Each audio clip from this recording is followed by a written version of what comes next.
Makan buah apa pula lagi tu, Wak? Bertanya puak lagi Mika ke?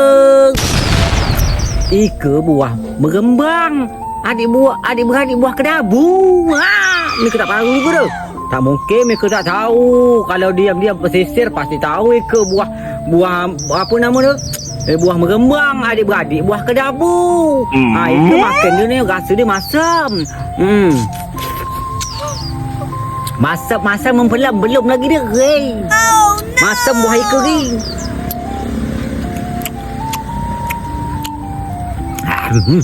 Masam. Memang sedap. Kalau orang pecinta masam, Aika makan paling cocok.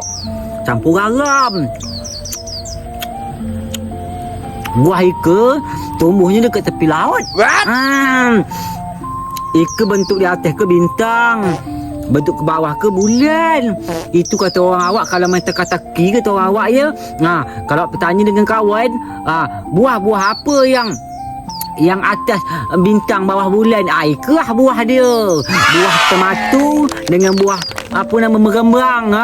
Mereka pening.